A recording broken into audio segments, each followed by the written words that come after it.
materi yang disampaikan masih bagian kedua, yaitu energi dari biomasa kayu dan rerumputan ya, yang dikonversi umumnya menggunakan teknologi mechanical thermal menjadi atau densifikasi, secara densifikasi untuk menghasilkan pellet seperti itu. Masih kajian yang sederhana, namun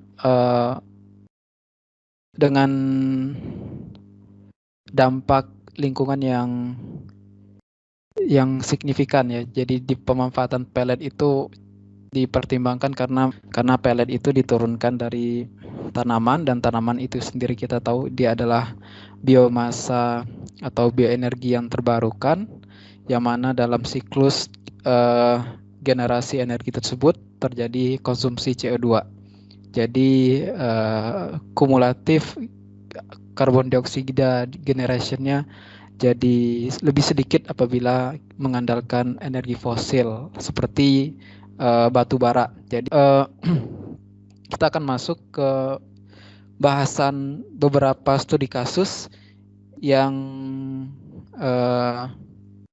melibatkan pemanfaatan pellet ya, dan kasus-kasus yang diambil di buku ini diadaptasikan atau disadur dari hasil proyek perkuliahan. Jadi proyek perkuliahan Biomass to Biofuel ya. Jadi pengarang buku ini Anyu Dahia ya. Beliau merupakan peneliti, pengajar dan peneliti di Vermont University di Amerika, salah satu negara bagian di Amerika, yang mana juga mengampu perkuliahan biofuel, biomass to biofuel seperti itu, dan dalam perkuliahannya ada proyek-proyek yang terrealisasikan.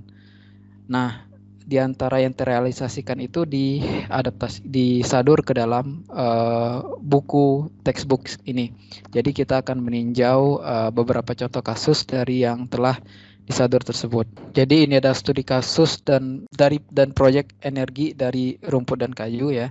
Jadi bisa kita lihat rumput dan kayu itu secara general dikonversi menjadi pellet ya. Ada 3 kasus ya. Ada 3 kasus studi kasus. Kasus yang pertama adalah pengembangan proyek produksi bahan bakar pellet di salah satu subdistrik negara Vermont ya. Nah, di sini berangkat dari data belakang bahwa penggunaan pellet itu di luar negeri cukup signifikan ya. Pada tahun 2012 saja sebesar 18, juta ton pellet itu dihasilkan, dan 5,91 juta ton dihasilkan di Amerika ya. Jadi 18,5 juta ton ini mungkin skala global ya.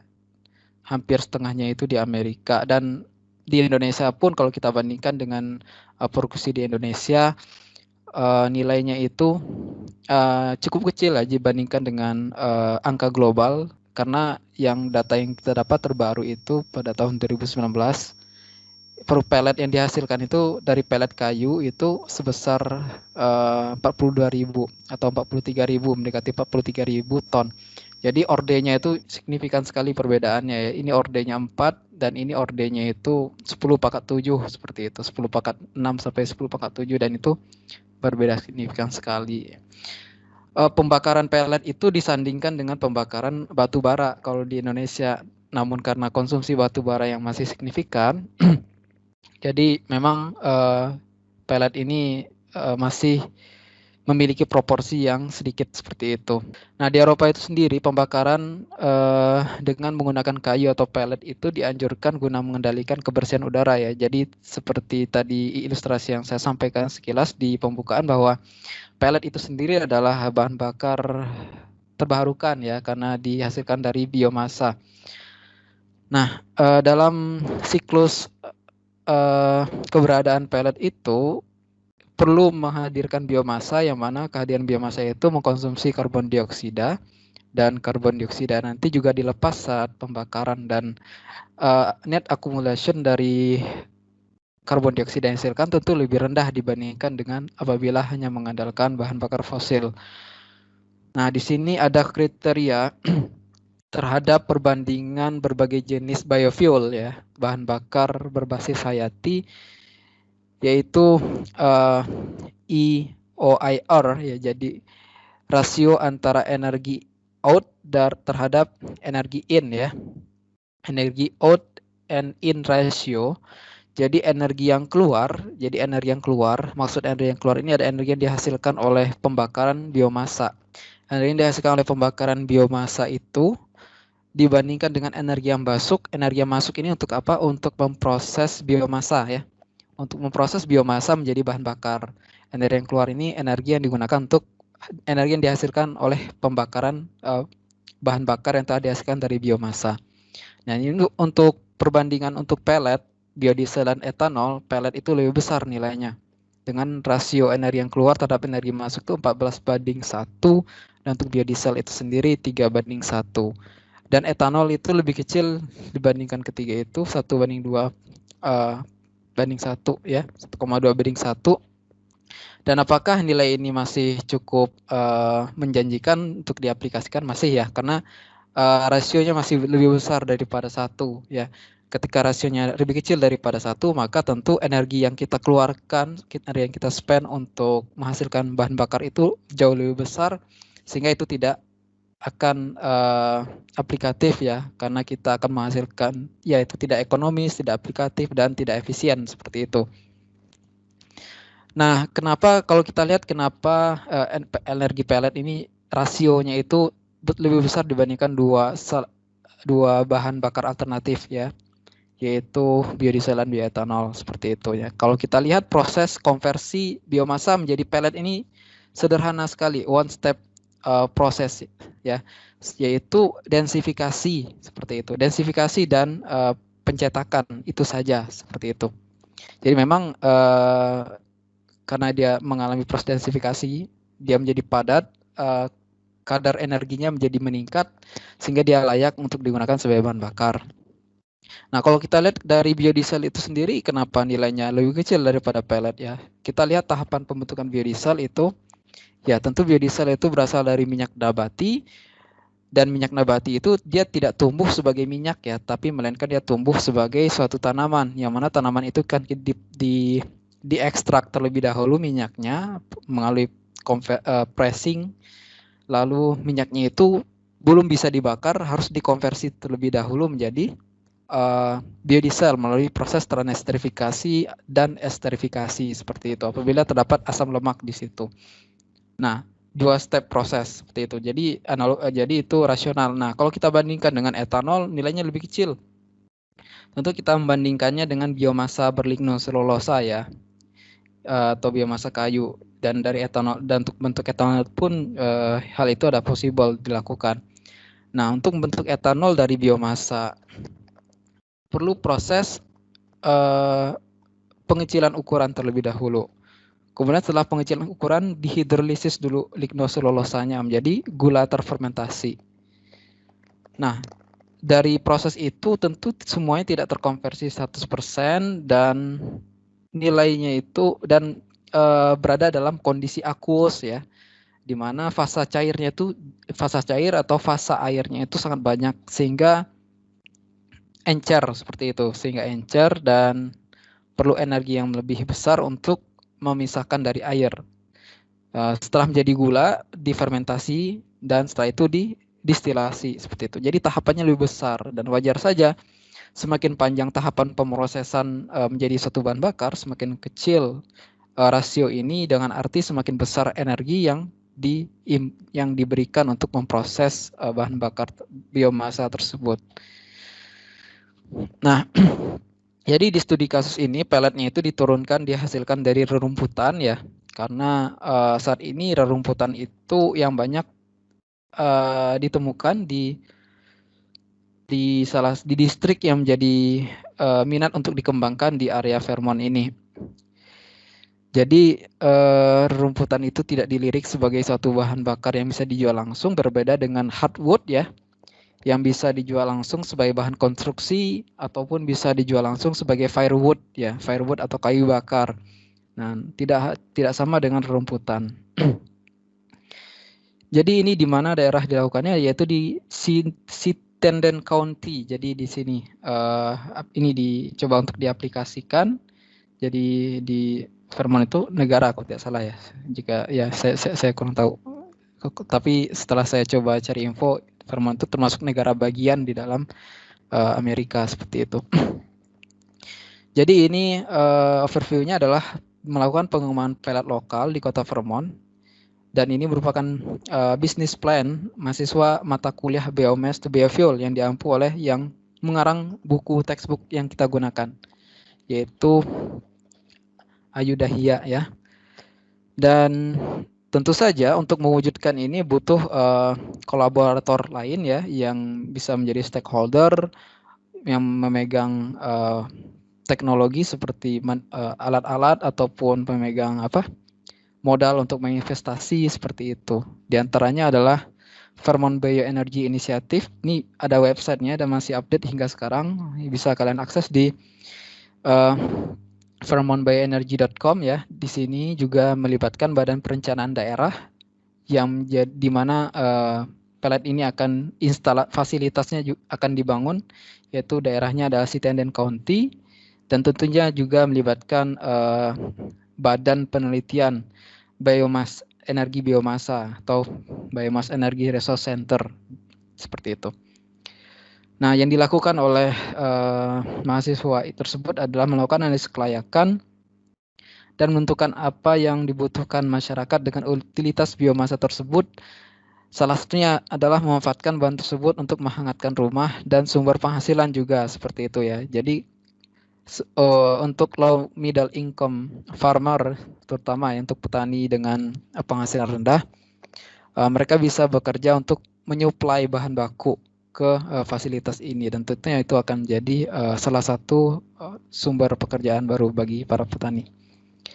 Kemudian ini diinisiasi dengan menempatkan 22 kompor gas biomasa pada rumah-rumah penduduk yang berpenghasilan rendah. Dan ringkasan eksekutif dari hasil kerja mahasiswa tersebut adalah, jadi kegiatan ini ditargetkan terkumpul dana sebesar dana untuk modal capital investment sebesar 12 juta USD untuk pengembangan perusahaan kerjasama untuk memproduksi pelet kayu ya. Jadi dananya cukup besar ya. Ini untuk mendirikan perusahaan. Dan hasil kerjasama ini nantinya bisa mewadahi proses penelitian, edukasi, dan juga dari sisi produksi yang berimbas pada peningkatan ekonomi bahan bakar berbasis biomasa. Dan target pasarnya ya, perusahaan akan menjual kepada anggota. Anggota ini apa? Anggota yang menanam saham ke dalam corporate tersebut ya, atau company tersebut. Kemudian juga dilakukan pemenuhan kebutuhan penduduk lokal dan negara bagian lainnya. Tentu ini diekspor ke negara bagian. Dalam rangka pengembangan industri bahan bakar hayati. Dan bahan baku yang digunakan bisa softwood ya dan rerumputan. Softwood itu tanaman pinus ya atau tanaman berdaun jarum seperti conifer dan lainnya. Di mana tanaman ini tidak termanfaatkan jika dibandingkan dengan hardwood ya, yang bisa langsung dijual sebagai bahan konstruksi. Jadi ini pemanfaatan secara langsung kurang dilirik, sehingga menjadi potensi bahan baku yang cukup menjanjikan. Selain itu juga softwood itu dia memiliki karakter thermal yang lebih tinggi dibandingkan dengan hardwood. Biomasa tersebut didapatkan dari kawasan pinggiran kota ya, dan karena ini banyak ditemukan di kawasan pinggiran kota, hal itu juga memberikan keuntungan dari akses transportasi bahan baku dan ketersediaan ke tempat fasilitas pemprosesan.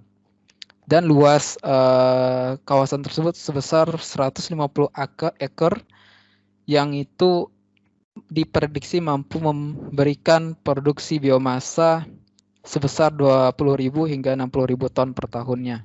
Setelah teknologi ini berkembang, maka fase berikutnya adalah mengenalkan teknologi lain yang belum diterapkan, dan itu berbahan baku non-kayu ya, berbahan baku non-kayu, tapi tetap masuk ke dalam kategori biofuel seperti itu. Jadi ini salah satu tahap dari serangkaian tahap untuk menghasilkan kesinambungan ya, kesustainabilitasan untuk energi di Fairmont. Nah, dalam melakukan kajian pengembangan fasilitas produksi, maka mahasiswa ini juga melakukan benchmarking ya terhadap pabrik yang telah established seperti itu. Di antaranya terdapat 2 fasilitas yang menjadi rujukan, yaitu Fairmont Wood Pellet Company, di sini ada webnya, dan Show Me Energy Co-op ya. Nah, di sini adalah dua fasilitas yang dijadikan benchmarking, di mana pemilihan pabrik pertama atau Fairmont Wood Pellet Company itu didasarkan pada jumlah skala yang diinginkan. Di mana yang diinginkan oleh tim ya, di mana mendekati pabrik tersebut ya, di mana ditargetkan ingin memproduksi sekitar 20 hingga 60.000 ton dan pabrik ini menghasilkan 110.000 ton per tahun seperti itu. Untuk pabrik yang kedua, Xiaomi Energy Corporation berjalan dengan kapasitas yang jauh lebih besar yaitu 100.000 ton per tahun dan ini bahan bakunya adalah dari rumput seperti itu. Lalu dari sisi pembiayaan, pabrik pertama dimodali oleh petani. Jadi petani itu pun cukup petani-petani di antara petani-petani yang ada di sana ada yang sebagai stakeholder yang dia juga memiliki lahan, artinya dia memiliki cukup modal seperti itu untuk melakukan investasi besar di awal. Dan pabrik kedua melakukan 2 fase. Jadi proses investasi untuk pabrik kedua itu 2 fase. Satu fase sebesar 6,5 juta USD dan fase kedua sebesar 12 juta USD kalau nggak salah di sini. Saya lupa menuliskannya dari 12 juta USD. Dan pabrik kedua ini didirikan bersama-sama ya. Jadi kooperasi ini dia maksudnya terdiri dari beberapa stakeholder yang menanamkan saham dan minimum sahamnya sebesar 5.000 USD. Dan ini menjadi anggota. Jadi anggota dan sekaligus target pertama di mana ketika hasil pellet itu dihasilkan, maka anggota yang akan mendapatkan pellet tersebut terlebih dahulu. Kemudian dilihat dari analisis ketersediaan bahan baku pabrik pertama diperoleh dari kawasan Rutland, masih di dalam negara bagian Fairmont itu juga, di mana tempat penjualannya juga menyediakan bahan baku. Jadi di kawasan Rutland dan di beberapa tempat penjualan seperti itu. Dan produknya berupa pellet softwood dengan densitas energi yang tinggi. Jadi softwood itu tidak dilirik sebagai sebagai bahan baku kayu untuk konstruksi, namun kalau dilihat lebih dari sisi energinya, energi densitas energinya tinggi. Karena apa? Karena keberadaan resin ya. Karena keberadaan resin, kita tahu resin itu adalah mudah terbakar ya. Contohnya itu seperti karet. Karet itu adalah turunan dari resin ya, yang mudah sekali terbakar sehingga memicu sehingga dengan keberadaan resin meningkatkan energi konten. Selain itu juga kadar abunya itu rendah seperti itu. Jadi kadar abu rendah itu bisa mengakibatkan energi kontennya meningkat. Kenapa kadar abu itu tinggi menurunkan nilai kalornya? Karena abu itu adalah final product proses pembakaran. Jadi ketika pembakaran itu dilaksanakan sampai habis secara sempurna, produk yang tidak bisa terbakar itu adalah abu. Dan itu apa? Itu adalah mineral-mineral seperti itu. Nah, untuk softwood dia rendah untuk kualitasnya itu rendah untuk kriteria abunya dan tinggi untuk resinnya sehingga mengakibatkan densitas energinya itu tinggi. Nah, untuk di lokasi yang menjadi fokus pengembangan ini yaitu Chittenden County, transportasi atau tracking bahan bakar seperti pellet ke situ terbatas ya. Sehingga tidak memungkinkan bagi Rutland ini, bagi perusahaan pertama tadi mendirikan fasilitas di Chittenden County tersebut. Dan pabrik kedua pun memiliki jarak 2 kali lipat lebih jauh dan tidak mungkin untuk supply secara konstan ke Chittenden County. Oleh karena itu perlu diadakan fasilitas produksi pellet itu di Chittenden County. Kandungan energi pada pellet softwood itu lebih tinggi di mana nilainya itu 8.200 hingga 9.000 BTU per pound ya dibandingkan dengan pellet hardwood serta rendah kadar abu tadi yang telah disampaikan. Dan pabrik pertama nilai energi pellet sesuai dengan karena menggunakan energi softwood ya, jadi nilainya sesuai dan dengan kadar abu yang cukup rendah di bawah 1% dan kondisi kadar air yang juga rendah atau kelembaban yang rendah di bawah 5%. Dan pabrik 2 tidak ada data tersebut seperti itu. Pabrik pertama menjual ke daerah dengan jarak radius 35 mile dan dengan kemasan 40 pound, 0,5 pound dan 1 ton ya. Semakin besar kemasan, semakin besar pula semakin besar kemasan, semakin kecil alokasi biaya untuk pengemasan ya. Jadi untuk kemasan besar alokasi biaya sebesar $12 per kemasan untuk pengemasannya saja. Pabrik kedua menjual ke konsumen lokal atau Xiaomi Corporation itu menjual ke konsumen lokal yang memiliki sistem pembakaran pellet yang tinggi kadar abu. Jadi kalau dari sini bisa kita lihat bahwa pellet dari rerumputan itu kadar abunya cukup tinggi ya. Kemudian juga menjualnya kepada unit pembangkit listrik untuk minimalisir limbah pembakaran sulfur dari batu bara dengan persentase campuran bahan bakar 5% pellet dan 95% batu bara dalam persen berat seperti itu. Kalau kita lihat persentasenya kecil ya. Ini analogi dengan ketika Anda ke SPBU mungkin ada B20 atau B5 seperti itu. Itu pencampuran bahan bakar hayatinya 5% dan 20% maksimum. Kalau kita lihat dengan mencampurkan sedikit saja persentase bahan bakar hayati ke bahan bakar fosil, itu memberikan efek signifikan dalam pengendalian emisi, penurunan emisi karbon ya. Apalagi nanti disubstitusi secara full sebagai bahan bakar hayati, tentu itu signifikan, impact-nya jauh lebih besar. Dan model bisnis yang tepat untuk kasus ini adalah dari pabrik kedua dengan suplai bahan baku stabil dari penduduk lokal dan komitmen pemodal dari penduduk lokal menjadikan bisnis ini stabil. Hanya saja kualitas pellet yang masih perlu ditingkatkan ya, karena memang bahan bakunya adalah rumputan seperti itu. Dan sebelum mengembangkan lebih jauh, tim ini melakukan survei terkait dengan kalau misalnya dibangun utilitas biomasa pellet di sana, apa yang diharapkan dari utilitas tersebut? Yang pertama adalah poin-poin yang bisa dirangkum dari beberapa survei tersebut adalah masyarakat sudah memahami betul pentingnya pellet sebagai bahan bakar sehingga tidak sulit untuk melakukan edukasi karena sudah dipahami secara umum. Dan kemudian masyarakat juga menginginkan adanya pellet yang berkualitas dan harga yang terjangkau seperti itu. Dan juga produksi pellet dijaga agar dapat menyumbang perlindungan lingkungan ya, karena memang untuk mengkonversi pellet itu sangat cepat ya, tahapnya cuma satu tahap saja, kompresi atau densifikasi ya, mungkin tahapan komplementernya mungkin pengeringan, tapi itu tidak terlalu berpengaruh ya. Kemudian karena proses kompresi dan densifikasi itu nanti juga memberikan kondisi termal yang cukup signifikan, sehingga mau tidak mau airnya juga nanti akan teruapkan seperti itu. Kemudian sebagian tertarik untuk melakukan investasi untuk meminimalisir pinjaman modal seperti itu ya. Saya lanjut ke sesi berikutnya. Nah, berikut ini adalah feasibility assessment ya.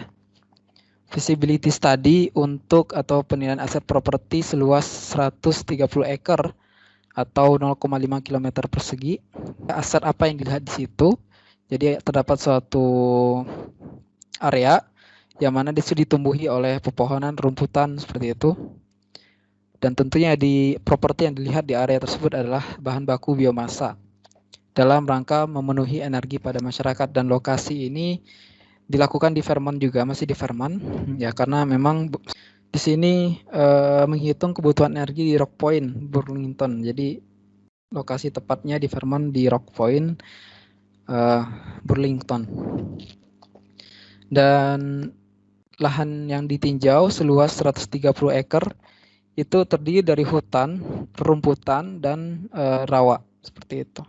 Jadi kalau kita lihat di lokasinya di sini, dan kalau kita lihat di sini ya, dia di tepi perairan ya. Jadi tentunya ada lahan basah di sana.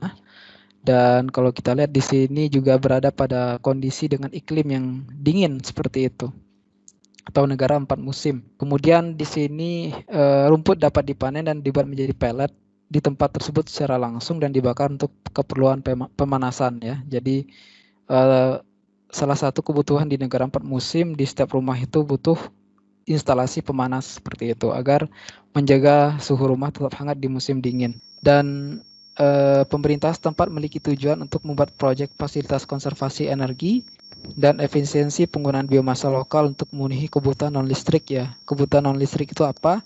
Yaitu kebutuhan untuk pemanasan ruangan seperti itu.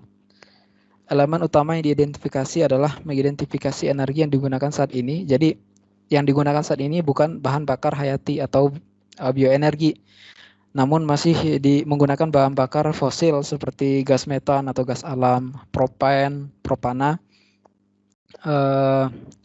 gasoline ya seperti itu, atau bensin. Dan itu diidentifikasi berapa konsumsi dari seluruh bahan bakar fosil itu secara keseluruhan, dan diekivalenkan dengan energi konten. Jadi dari bahan bakar fosil tersebut berapa konsumsi, berapa kalorik konsumsinya, dan kalau misalnya kita alternatifkan dengan biomasa, jadi itu membutuhkan berapa jumlah biomasa yang diperlukan seperti itu. Setelah membutuhkan biomasa yang ada di situ, kemudian kita lihat nih, kalau di Rock Point itu dia menyediakan biomasa sebanyak berapa. Kemudian mulai melakukan penilaian kelayakan bahan baku terhadap produk energi yang dibutuhkan seperti itu. Misal kalau misalnya perlu ditransportasikan, apakah jarak transportasi dari pusat pemanenan ke fasilitas pemrosesan cukup menjanjikan atau terlalu jauh. Kemudian juga ketika mengkonversinya atau ketika konverternya perlu modifikasi khusus atau tidak. Karena seperti alat yang digunakan di awal adalah yang digunakan untuk membakar bahan bakar fosil, di mana seperti tidak ada emisi berupa abu seperti itu, dan juga volumenya itu lebih kecil. Nah, kemudian kita ganti dengan pellet yang mana bulk volumenya itu besar dan hasil pembakarannya ada produk sampingnya yang berupa abu. Maka bagaimana hitung-hitungan apakah dengan mengganti bahan bakar tersebut masih cukup menjanjikan, karena kita memiliki konsekuensi untuk memodifikasi konverter energinya. Nah, energi digunakan untuk pemanasan ruangan, aplikasi listrik, penerangan, penggerak, menghidupkan pompa, dan peralatan dingin dalam transportasi. Jadi penggunaan bahan bakar fosil semuanya meliputi aspek ini: pemanasan ruangan, aplikasi listrik, penerangan, penggerak, pompa, dan peralatan pendingin. Nah, di sini yang difokuskan untuk pemanasan ruangan ya, energi yang digunakan untuk pemanasan ruangan. Jadi energi yang menggunakan bahan bakar fosil itu bukan untuk pemanasan ruangan saja, tapi juga untuk aplikasi listrik, penerangan, pembangkit listrik ya, dan peralatan pendingin seperti itu. Nah, yang disediakan di tabel ini adalah yang digunakan untuk menghangatkan ruangan atau rumah atau bangunan. Di sini terdapat beberapa gedung ya, seperti sekolah atau Rock Point School, kemudian pusat konferensi, lalu di sini ada gedung pusat daerah ya. Jadi ini merupakan suatu ruangan di gedung tertentu ya. Kemudian ini juga kantor, ini perumahan, dan ini juga perumahan seperti itu. Nah, di sini bahan bakar yang digunakan adalah gas alam, propan ya. Propan ini apa gas alam? Bukan ya. Propan ini cairan ya, karena satuannya galon di sini. Cairan. Kemudian di sini gas alam, cairan yang dikombinasikan dengan kayu. Lalu ada fuel oil. Fuel oil ini apa? Fuel oil ini biasanya itu gasolin ya. gasolin atau diesel seperti itu. Gasolin atau diesel. Kemudian di sini itu dia juga sudah ada yang menggunakan bahan bakar kayu secara langsung. Kayu ini maksudnya adalah firewood ya, bukan pellet, firewood. Dan ini CCF ini adalah senti kubik feet, jadi 100 kubik feet. Jadi kalau misalnya nilai aktualnya adalah 2115,2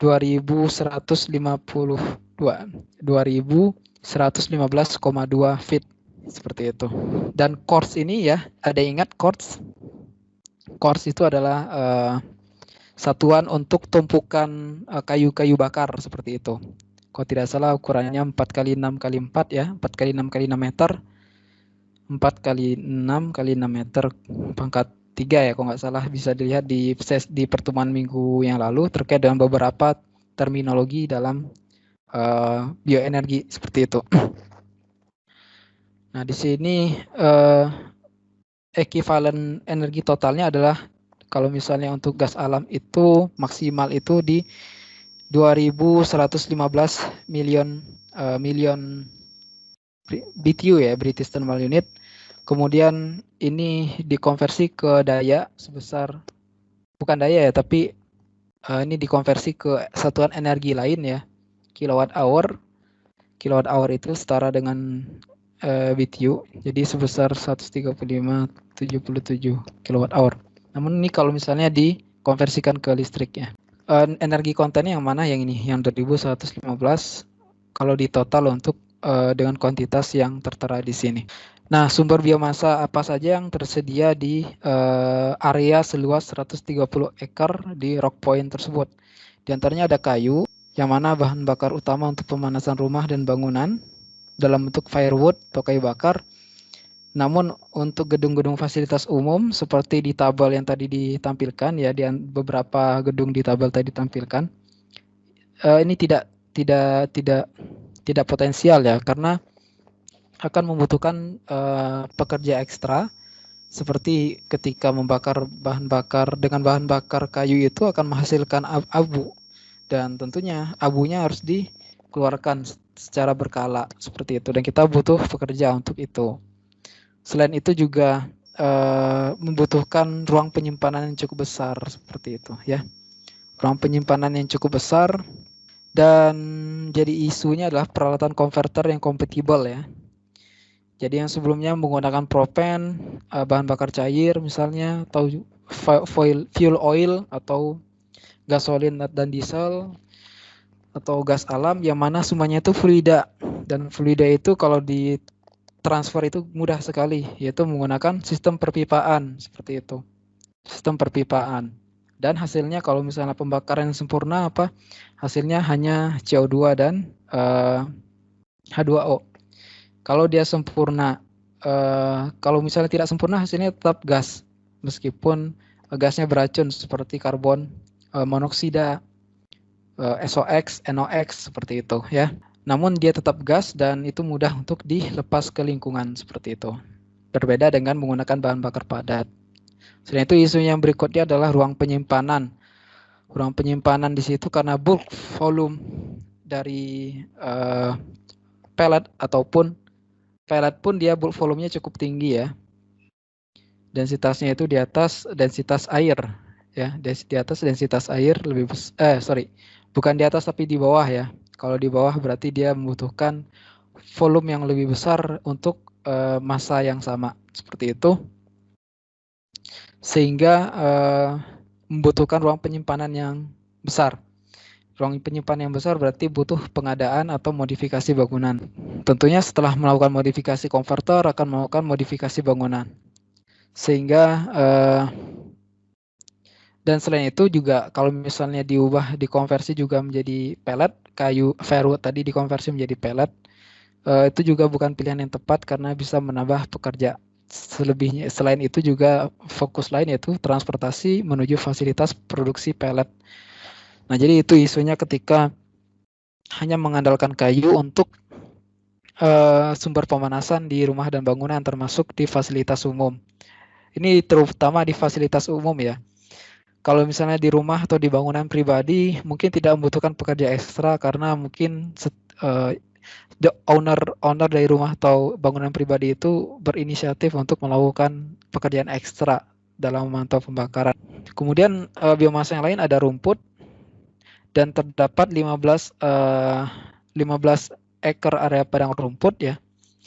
5 ekar sepertiganya itu untuk solar panel ya. Jadi menggunakan panel surya untuk menghasilkan listrik dan sisanya untuk biomasa dengan kapasitas 2 ton per pellet per ekar. Jadi 10 ekar itu akan menghasilkan sekitar 20 ton. Nah, kenapa ada zona-zona tertentu yang intensitas cahaya matahari itu cukup tinggi dan ketika memaksa tanaman itu dipaksa untuk tumbuh di sana tidak memungkinkan karena cekaman panas yang tinggi seperti itu sehingga lebih dimanfaatkan untuk solar panel. Kemudian untuk pellet dari rumput sendiri itu kandungan energi pelletnya sebesar 7.900 BTU per pound. Nah, mungkin ini memberikan perbandingan di studi kasus sebelumnya. Kalau Anda ingat yang tadi yang barusan saya sampaikan, pellet dari softwood itu menghasilkan nilai energi konten sebesar 8.200 hingga 9.000 BTU per pound. Dan pabrik kedua tidak memberikan informasi ya. Tidak memberikan informasi untuk kualitas pellet dari rumput yang pabrik itu hasilkan. Dan di kasus kedua ini itu terkonfirmasi karena itu diukur dan diketahui nilai pellet dari rumput itu sebesar 7.900 BTU per pound dan memang nilai ini lebih kecil dibandingkan dengan energi konten yang ada di softwood apabila itu dijadikan pellet, sama-sama dalam bentuk pellet. Dan selain itu juga kelembabannya cukup tinggi di sini yaitu 12%. Ya 12% itu standar sekali ya. Standar.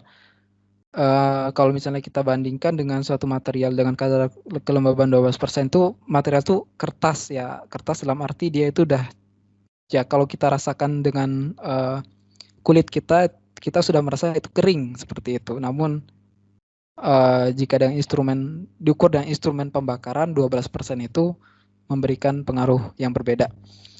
Nah, kalau dibandingkan dengan softwood yang tadi dibahas, itu nilai kadar kelembabannya itu di bawah 5%. Kalau tidak salah 4,64%. Kalau tidak salah ya tadi yang barusan disampaikan.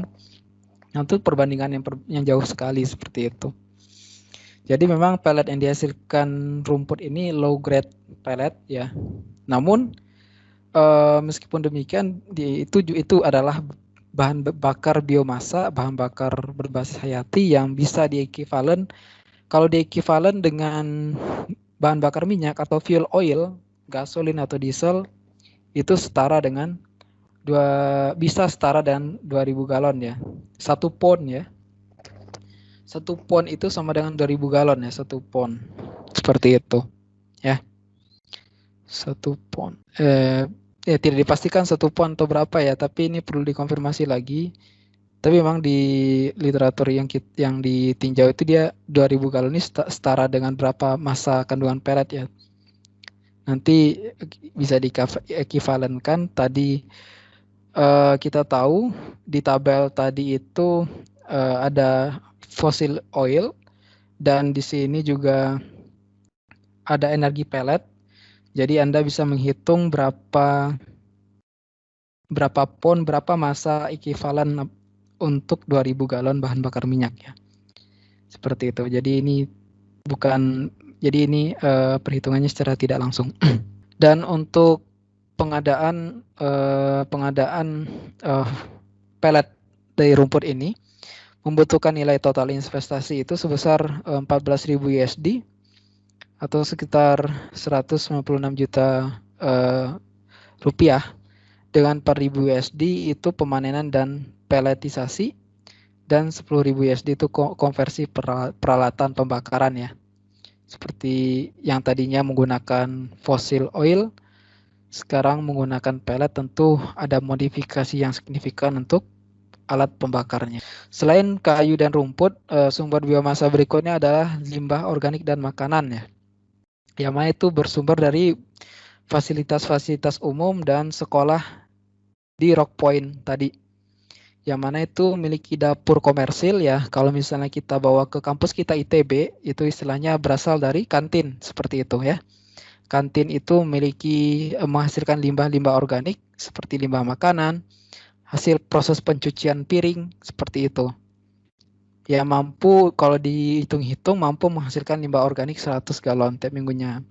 Jadi kalau misalnya memang mata kuliah ini bisa semaju dari mata kuliah yang telah diaplikasikan oleh Anyo Dahia ini, mungkin bisa kita terapkan untuk kampus kita misalnya seperti itu ya. Seperti memfasilitasi limbah organik kantin. Jadi dibangun instalasi biogas di sebelah, mungkin di dekat area kantin mungkin seperti itu, tapi tidak terlalu dekat karena mungkin biogas yang tidak terjaga dengan baik itu akan menghasilkan emisi bau ya, emisi gas bau yang mengganggu kenyamanan pengguna kantin seperti itu. Namun cukup memberi input bahan baku yang memadai untuk menghasilkan biogas. Jadi dia memiliki dapur komersil yang mana itu menghasilkan limbah organik sebanyak 100 galon tiap minggunya. Kemudian bahan baku ini diumpankan ke dalam anaerobic digester ya, yang mana akan mengalami proses fermentasi secara anaerobik untuk menghasilkan biogas produk utamanya dan tentu limbah cairan sebagai produk samping. Biogas tersebut akan digunakan untuk menggantikan penggunaan gas alam untuk keperluan memasak dan pemanasan ruangan. Jadi karena dia dalam bentuk gas, jadi tidak banyak modifikasi karena bahan bakar fosil yang digunakan sebelumnya merupakan gas juga seperti propan dan gas alam. Kemudian untuk bahan baku berikutnya adalah cacahan kayu. Dan cacahan kayu ini adalah bahan baku untuk pemanasan ruangan. Dan unit konverternya itu difasilitasi oleh Bung Linton High School ya. Jadi sekolah ini sudah memiliki boiler pemanas air dengan bahan baku kayu. Jadi dengan bahan baku kayu bisa disubstitusi dengan cacahan kayu. Dan fasilitas ini mampu menampung kapasitas hingga 10 juta BTU per jam seperti itu ya. Dan kapasitas penyimpanan gedung ini sebesar kapasitas penyimpanan kayu di sekolah ini sebesar 90 ton ya. 90 ton chip kayu. Jadi ini kurang N, 90 ton. Nah, jadi itu beberapa sumber biomasa dan dapat disimpulkan bahwa yang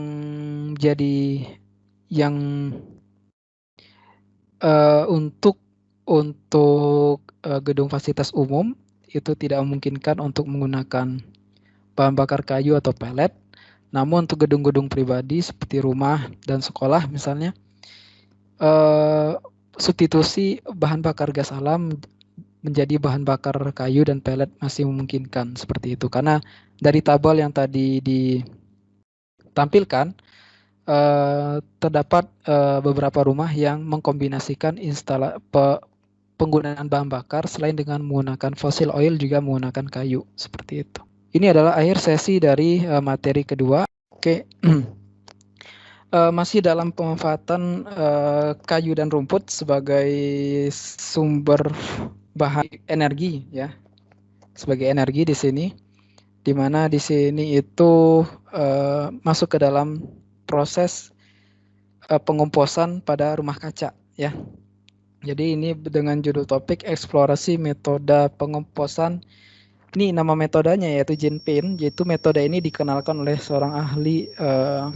Jadi kompos itu kan proses fermentasi yang dilakukan oleh agen hayati. Nah, berarti ada metabolisme.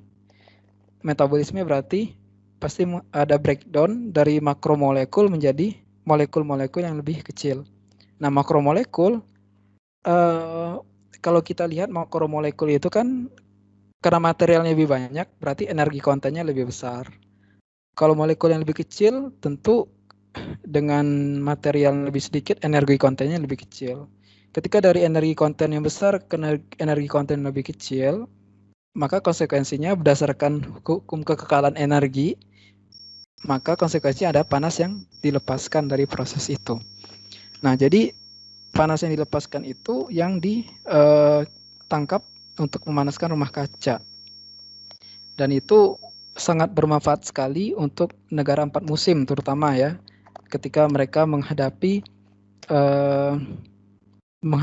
musim dingin seperti itu. Jadi meskipun saya tidak bisa melihat langsung, namun kita sudah bisa melihat informasi ini sudah cukup established di luar sana. Jadi pendahuluan dari metode ini adalah dikenalkan oleh seorang ahli yang bernama Jean Pain ya, ahli botani atau ya pakar ya. Saya tidak terlalu mendalami pakar keahliannya, tapi seorang pakar yang mengembangkan teknik pengomposan limbah hutan sambil memanfaatkan panas yang dihasilkan dari aktivitas biologis pada tumpukan kompos.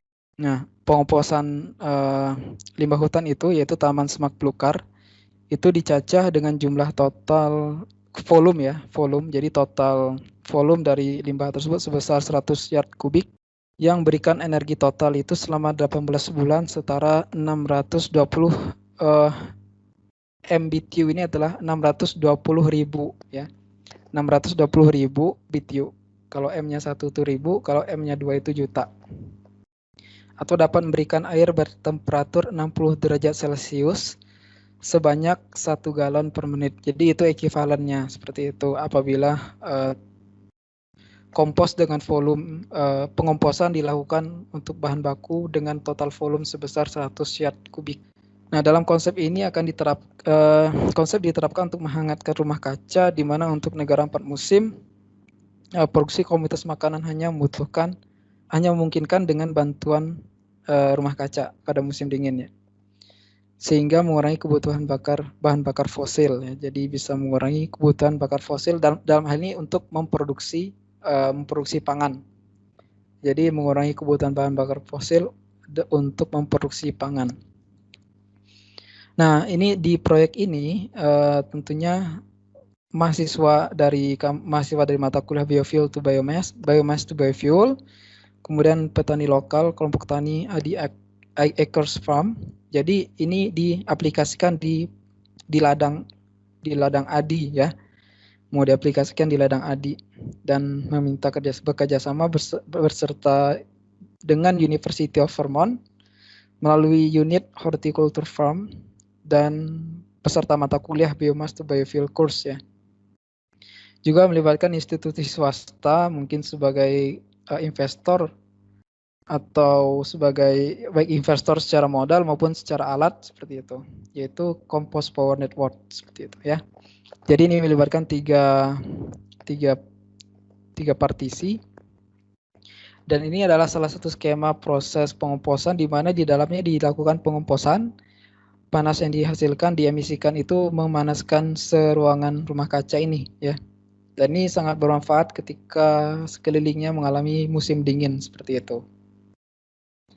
Dan juga ini ada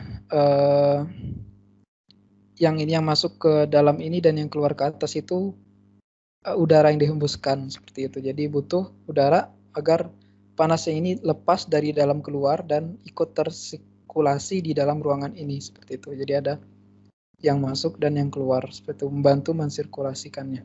Nah, jadi objektif dari kasus ini adalah mengkaji kelayakan yang mempertimbangkan aspek ekonomi, economic feasibility, energi, logistik, dan keandalan konsep John Pain untuk pertanian berdasarkan kondisi sumber daya lokal. Kemudian merancang rumah kaca yang mampu mengatur dan menjaga sendiri temperatur di dalamnya yang dikombinasikan dengan konsep John Pain ya. Ya, kalau misalnya dia mengatur dan menjaga sendiri temperatur dalamnya, ini berarti sudah mengintegrasikan dengan sistem kendali seperti itu. Ya, sistem kendali dan sumber panasnya itu dari teknologi atau metode John Pain ini. Ini adalah salah satu konfigurasi pemanfaatan panas kompos yang tadi itu di dalam, yang ini di luar ya. Kemudian sekilas tentang lokasi aplikasi dari ladang Adi ya. Jadi ini ladang dinamain dengan nama orangnya karena dia pemilik ladang tersebut. Jadi luas ladangnya itu sebesar 21,8 ekar dan belum termanfaatkan secara maksimal dan diinginkan untuk area sistem terintegrasi pada pertanian dengan memanfaatkan kearifan rancangan permakultur. Nah, permakultur bagi yang baru mendengar kurang lebih ilustrasinya seperti gambar ini ya. Permakultur itu adalah memfungsikan lahan sebagai lahan pertanian namun tidak mengurangi atau tidak menghilangkan fungsi alami dari lahan tersebut. Ya kan, setahu kita dalam membuka lahan pertanian misalnya kita perlu membabat lahan atau menggundulinya terlebih dahulu, lalu ya baru menanaminya dengan tanaman yang atau crop yang diinginkan seperti itu. Nah, itu tidak diinginkan seperti itu ya. Jadi tetap mempertahankan keberadaan tanaman-tanaman asli di sana, namun pertanian untuk menghasilkan komoditas pangan juga dilakukan. Nah, itu yang disebut sebagai permakultur. Kemudian yang dihasilkan ya tadi pangan, energi, serat untuk kebutuhan lokal. Serat ini maksudnya fiber ya.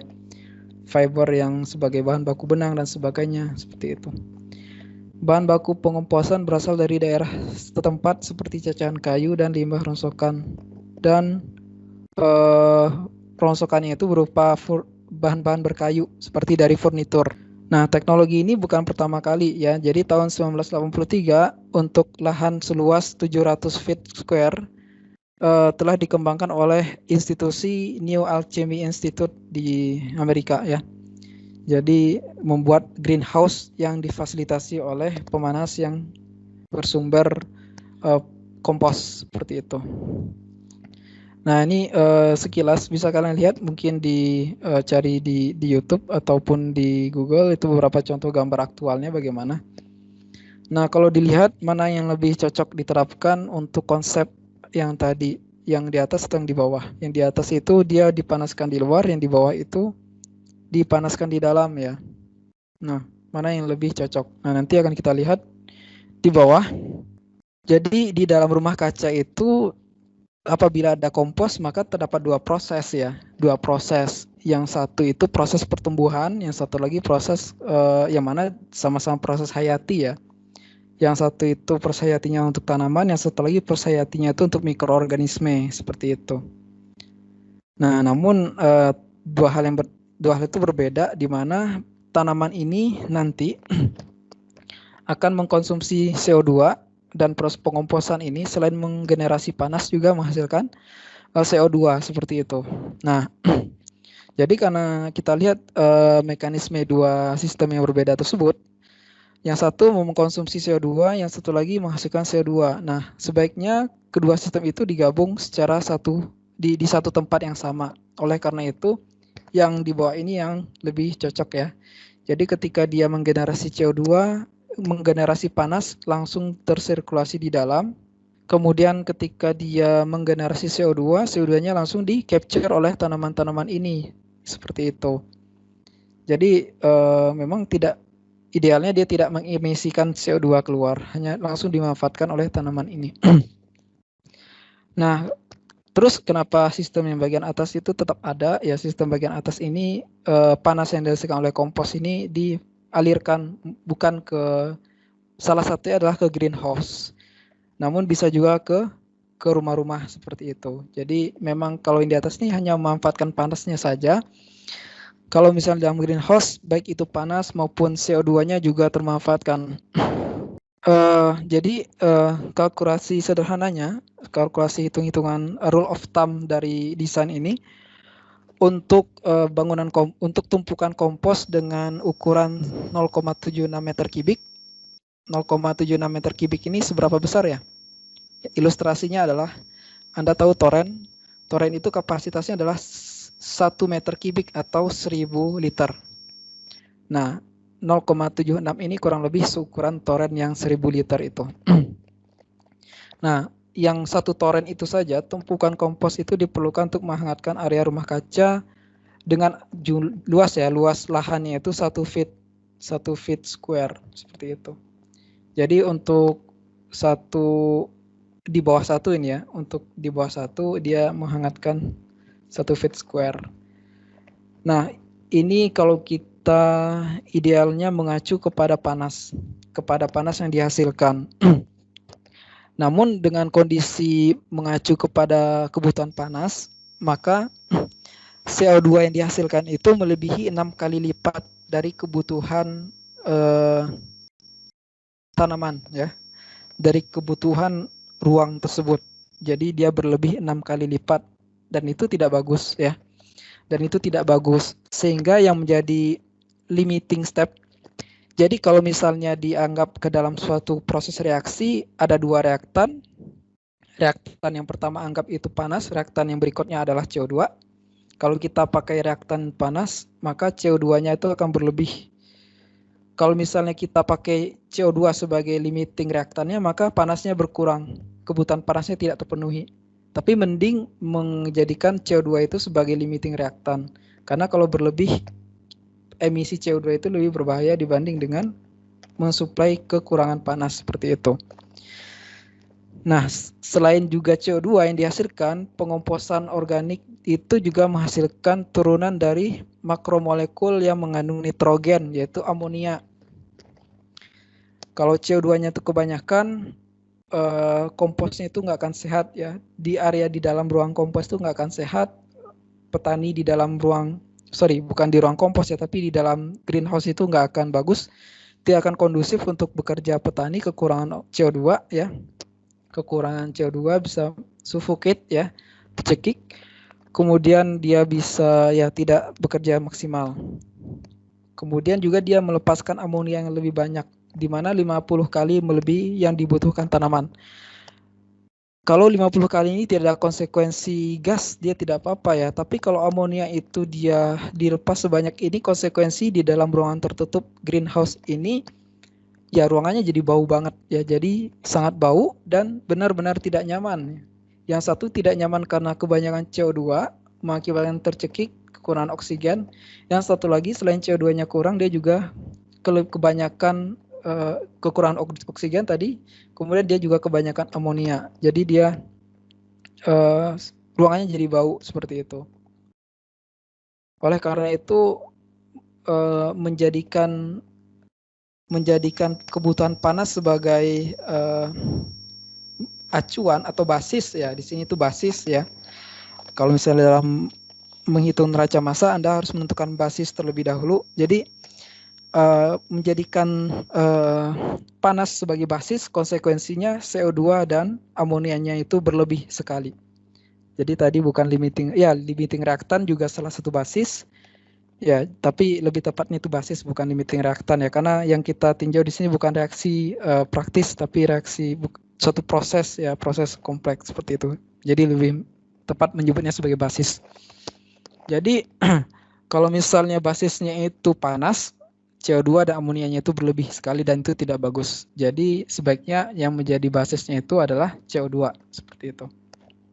Nah, kalau CO2 itu menjadi basis, maka kebutuhan panas yang terpenuhi itu maksimal 15% dari kebutuhan rumah kaca.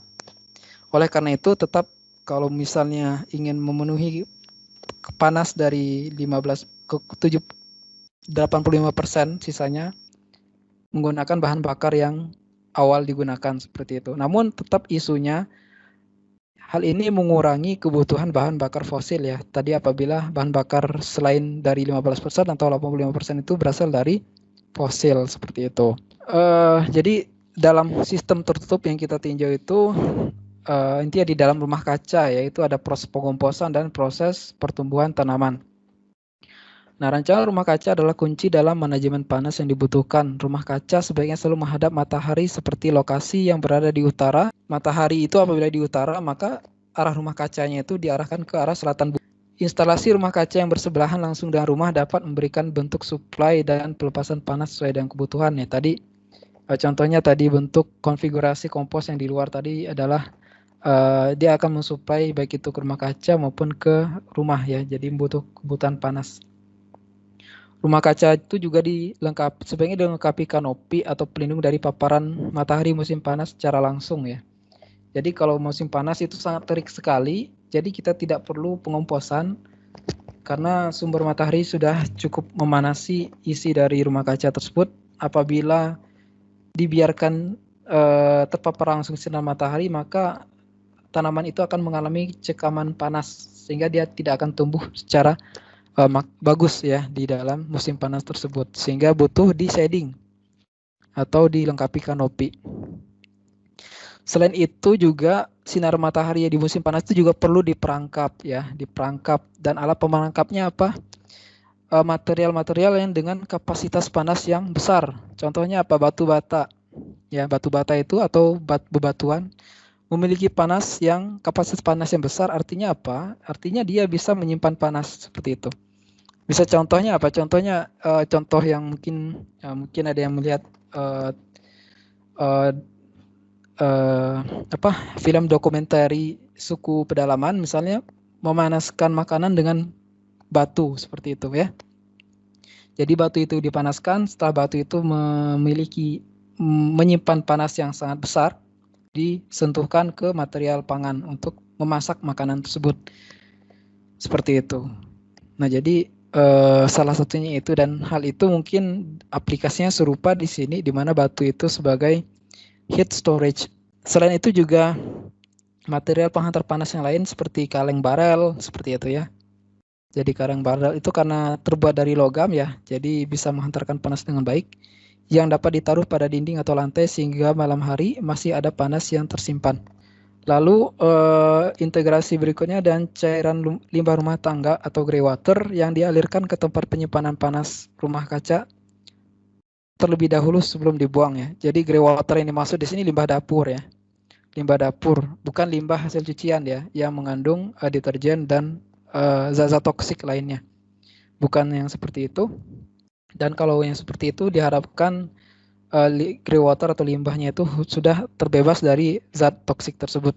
Jadi bukan zat itu, tapi ini limbah dapur misalnya. Nah, karena limbah-limbah tersebut masih memiliki nutrien konten atau unsur hara yang bermanfaat bagi tanaman. Selain itu, apabila grey water itu dialirkan ke tempat penyimpanan panas, maka dia akan berperan sebagai heat exchanger ya.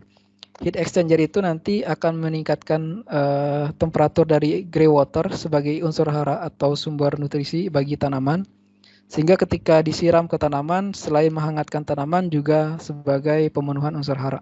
Namun dipastikan terlebih dahulu komposisi tersebut terbebas dari zat-zat beracun dan berbahaya. Jadi ini contoh ketika mensandingkan greenhouse dengan perumahan ya. Dan nah, di sini memasang rock heat storage. Jadi di dasarnya dipasang bebatuan ya. Jadi ketika malam hari masih panas ya, masih panas. Dan di atas ini ada irigasi dari grey water. Jadi grey water ini dilewatkan melalui pipa sehingga dia mengadakan kontak dengan batu yang telah dipanaskan tadi yang mendukung proses pengairan dan peningkatan penyesuaian temperatur pertumbuhan bagi tanamannya di situ. Nah, ini bentuk rancangan ketika merancang greenhouse itu mengarah kepada arah datangnya sinar matahari. Namun juga memberikan fasilitas shading di situ agar ketika ini ada shadingnya, thermal curtain ya. Thermal curtain atau gorden untuk mengurangi intensitas thermal yang tidak berlebihan agar tidak berlebihan ketika musim panas terjadi. Kemudian dindingnya itu diinsulasi, ini contohnya barel-barel oil ya. Ini untuk memerangkap panas, seperti itu, memerangkap panas. Kalau ini menggunakan barel oil atau kaleng-kaleng barel minyak, kalau ini dengan batu. Kemudian ini contoh integrasi, ini perumahan, household activity itu di sini. Ini ada rumah kaca, tapi ini bersandingan ya, tapi posisinya itu di atap rumah. Ini lebih advance lagi ya. Kalau yang tadi itu di samping, kalau ini di atap rumah. Kemudian terjadi supply secara feedback umpan balik, apakah itu grey water dipanaskan dulu di building house, kemudian di rumah kaca, atau di sini waste ada limbah-limbah lain ya. Kemudian ada energi di sini, yang mana juga feedback ya. Apabila panas di sini berlebih, dia bisa mengalirkan panas ke dalam household di sini. Dan juga hasil proses di dalam rumah kaca itu menghasilkan tanaman-tanaman pangan atau local food production seperti itu. Nah, pada rumah kaca itu cara menjaga agar panas yang sudah diperangkap itu tidak hilang secara cepat adalah mengisolasi rumah. Dan bagaimana cara mengisolasinya itu tergantung kepada material pada dinding rumah kaca. Nah, yang digunakan itu dihindari kayu, karena kayu itu meskipun konduktivitas termalnya itu cukup rendah ya dibandingkan dengan besi dan logam. Namun kayu itu mengalami rentang pelapukan ya, mengalami kerentanan untuk mengalami pembusukan atau melapuk. Dan material yang cocok itu adalah plastik polietilen ya. Ini adalah contohnya polietilen, dan plastik ini berlapis ya, terbentuk 2 lapis. Bisa Anda lihat di sini 2 lapis etilen, di mana di antara lapisan-lapisan tersebut terdapat rongga udara seperti itu. Sistemnya ini mirip seperti Anda melihat termos ya. Termos itu kan lapisannya itu dua lapis ya. 2 lapis. Lapisan di antara 2 lapis itu, lapisan pertama kaca, lapisan berikutnya juga kaca. Di antara kaca itu terdapat rongga kosong seperti itu. Itu untuk menjaga agar panasnya itu tetap tersimpan di dalam termos, tidak terlepas keluar. Sama halnya di sini, ini ada rongga. Keberadaan rongga itu yang menghambat adanya transfer panas ya, karena udara dalam kondisi diam dia adalah konduktor yang buruk ya. Dalam kondisi diam, karena fluida itu kan memiliki 2 sifat ya, dia bisa memindahkan panas secara konveksi dan memindahkan panas secara konduksi. Nah, ketika fluida udara itu di dalam itu diam, maka dia hanya secara konduksi. Dan konduksi untuk udara itu lebih rendah dibandingkan dengan konduksi material-material padat. Jadi seperti itu. Jadi dibuat 2 lapis. Nah, tidak boleh ketebalannya itu melebihi dari 18 inci ya. Kalau misalnya lebih besar dari 18 inci, khawatir terjadi aliran sirkulasi udara di dalam. Adanya sirkulasi udara itu memfasilitasi heat transfer. Kalau heat transfernya terfasilitasi, maka panas akan terlepas ke luar dari dinding greenhouse seperti itu.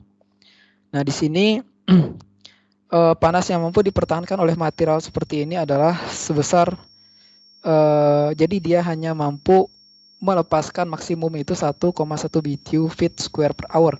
Apabila tidak menggunakan material ini, maka nilainya lebih besar daripada ini. Jadi ya, ini untuk 1 lapis ya, sorry. Ini untuk 1 lapis, dan apabila 2 lapis, maka nilainya jauh lebih kecil seperti itu.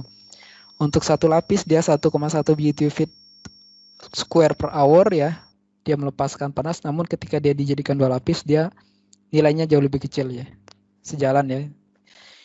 Itu rasional. Kemudian dengan insulator tersebut, panas yang hilang akibat, ya tetap saja namanya juga insulator, termos, dalam kurun waktu yang lama tetap saja air yang di dalamnya akan mengalami penurunan temperatur. Sama halnya dengan rumah kaca ini.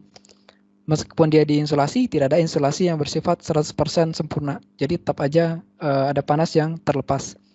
Namun kehilangan panas tersebut sebesar 40%, tidak 100% apabila itu tidak diinsulasi. Oh ya, sorry. Nah, meskipun telah diinsulasi, panas itu juga bisa lepas ya melalui proses infiltrasi. Nah, infiltrasi itu dia tetap pertukaran udara dalam lapisan insulasi dan bagian dalam dan luar rumah kaca. Jadi terdapat pertukaran seperti di gambar skema biogas, bukan skema biogas, tapi skema pengomposan pada rumah kaca, yang di mana pengomposan itu di dalam rumah kaca tadi ada gas in dan gas out seperti itu. Nah, ada potensi terjadinya kontak antara gas di luar dengan gas di dalam seperti itu, sehingga terjadi penurunan temperatur. Kemudian juga kalau misalnya kita lihat di dalam lapisan ini juga di dinding dari rumah kaca itu 2 lapis. Namun 2 lapis ini kita lihat dia ada sekat-sekat ya, sekat-sekat atau ya sekat-sekat ini, di mana sekat-sekat itu berpotensi juga mentransfer panas secara konduksi seperti itu. Itu juga salah satu infiltrasi. Jadi memang dia tidak full gap ya, tapi di antara gap-gap tersebut ada penghubung, ada celah-celah penghubung, ada plastik yang menghubungkan antara celah satu dengan celah lainnya. Selain itu juga kehilangan melalui proses radiasi ya. Kalau radiasi kita tahu bahwa seluruh objek yang bertemperatur itu pasti meradiasikan panas.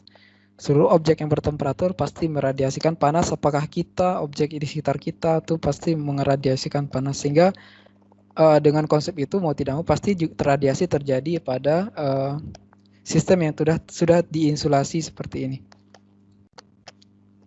Nah, rencana kerja yang dilakukan oleh tim ini, jadi melakukan kajian ya, kan kajian atau feasibility study. Pertama mereka melakukan studi latar belakang. Kalau kita lihat time scale-nya di sini, bulan kedua, bulan ketiga, hingga bulan keempat. Jadi membutuhkan waktu selama kurang lebih 2,5 bulan ya. Karena di bulan kedua dia mulai dari pertengahan bulan, dan ya sekitar 2,5 bulan untuk melakukan feasibility study. Apa yang dilakukan yaitu melakukan studi latar belakang, menggabungkan informasi, membaca literatur, kemudian melanjutkan studi di greenhouse ya, menganalisis logistik dan mengimplementasikan di pertanian, dokumentasi gambar dan menuliskan makalah. Jadi ada progres dan ada report seperti itu. Setiap progres ada report, setiap progres ada report seperti itu, laporan-laporan. Kemudian terus menuliskan report, kemudian mengunjungi sistem yang telah dikembangkan. Jadi ketika mereka sudah menginstalasi, selagi melakukan progres, tetap mengamati fenomena yang terjadi. Apabila ada hal-hal yang cukup mengganjal, misalnya seperti temperaturnya tidak terkendali, terlalu panas misalnya, atau tidak panas sama sekali, itu dituliskan di temuan dan bisa dicari apa yang menjadi penyebabnya. Kemudian melakukan rapat dengan UVM terkait dengan hasil sekaligus koordinasi, kemudian terus mengajukan makalah, mengedit, kemudian menghubungi rekan yang mengalami kendala di lapangan, kemudian melakukan penelitian lebih lanjut pada efisiensi rumah kaca, kemudian buat presentasi PowerPoint dan berlatih. Jadi ini benar-benar ini kalau dilihat ini semuanya tugas mahasiswa ya, tugas mahasiswa. Jadi bukan tugas orang lapangan dalam arti itu dari institusi swasta yang sudah expert, tapi ini memang di tugas mahasiswa semuanya seperti itu. Bisa Anda lihat, buat presentasi PowerPoint dan berlatih, kemudian finalisasi makalah dan presentasi. Jadi si mahasiswa itu berlatih untuk mempresentasikan hasil yang telah ditemukan diolah dari integrasi pengomposan pada rumah kaca melalui metode GenPen. Kemudian hasil feasibility study untuk keekonomian bahwa konsep ini unggul dibandingkan dengan menggunakan propan apabila rumah kaca itu berukuran minimum 100 meter square. Lalu dengan luasan minimum 100 meter square ini, return of investment-nya 36%. Dan selain itu, sisa mekanik dan kompos itu sebesar 50% untuk 300 meter persegi rumah kaca ya. Jadi kompos itu juga bernilai seperti itu. Kompos itu bernilai dan nilai kompos itu memenuhi kebutuhan sebesar 59% untuk 300 meter persegi rumah kaca. Dan penghematan yang dilakukan bisa 0,07 hingga 0,12 USD per kilowatt hour ya. Yang masih terus dikaji adalah tentu upah pekerja, karena ini adanya pengomposan, adanya beban kerja yang lebih besar. Kemudian biaya bahan bakar. Biaya bahan bakar ini terkait dengan karena tadi pengomposan itu tidak bisa mensubstitusi 100% energi untuk pemanasan. Kemudian biaya bahan baku dan mekanika. Bahan baku tadi itu contohnya cacahan-cacahan kayu ataupun rerumputan, dan mekanika itu maksudnya bahan baku itu tentu dalam bentuk yang masih berukuran besar ya. Dan ketika dikomposkan sebaiknya itu dikecilkan terlebih dahulu. Oleh karena itu butuh perlakuan mekanik agar ukurannya menjadi lebih kecil. Lalu di sini nilai kompos yang sudah jadi, kemudian kebutuhan panas, penyimpanan, lalu lamanya panas yang dihasilkan dan karakteristik produk termal yang dihasilkan. Nah, produk yang dihasilkan dalam proses ini adalah panas, kompos, karbon dioksida, dan amonia ya. Jadi apabila di dalam sistem itu, dan satu lagi ya, ini adalah produk tambahan ya. Karena ini ada di dalam rumah kaca, jadi produknya ada 4 sebenarnya, itu pangan atau hasil komoditas, kemudian panas, kompos, CO2, dan amonia. Dan terhitung rule of thumb untuk 1 kg material yang dikomposkan, maka jumlah karbon dioksida yang dihasilkan itu kurang lebih 10 hingga 50 gram, seperti itu. Dan bahan baku utama kompos adalah kotoran hewan dan rumputan tanaman, yang mana ini bisa disimpan apabila, jadi ketika pengomposan itu masih berlangsung ya, dan juga area pengomposan itu masih penuh, prosesnya masih berlanjut, namun bahan bakunya itu sudah available, maka itu disimpan seperti itu. Dan itu disimpan di, kalau di sini itu di dinding ruangan. Kenapa disimpan di dinding? Kalau kita lihat contohnya itu di sini ya. Ini saya temukan di sumber yang berbeda, tapi dia sejalan dengan materi yang kita pelajari ini ya. Disimpan di dinding seperti itu. Jadi straw, ya jerami tadi, atau rerumputan atau tanaman-tanaman itu disimpan di sini, ya berperan sebagai insulasi seperti itu. Nah, jadi itu 3 kasus dari pemanfaatan kayu dan rerumputan sebagai energi. Ya. Kemudian ada satu lagi, manfaat pada komunitas ya, sebagai referensi yang berguna untuk pengembangan rumah kaca terintegrasi. Coba kita analisis dulu, kemudian sumber pembelajaran aplikasi dari konsep GenPen, di mana kompos bisa menghasilkan panas dan memberikan gambaran kebutuhan akan pekerja, material, perangkat, dan alat diperlukan untuk proyek sejenis atau blueprint ya, atau blueprint. Nah, kalau kita lihat di sini manfaatnya ini mahasiswa sekali ini ya. Ini mahasiswa sekali ini. Kalau mahasiswa itu bikin makalah, apakah itu di lomba, itu pasti manfaatnya itu sebagai literatur, sebagai referensi. Itu yang saya tinjau. Jadi memang yang ini benar-benar pekerjaan mahasiswa semuanya.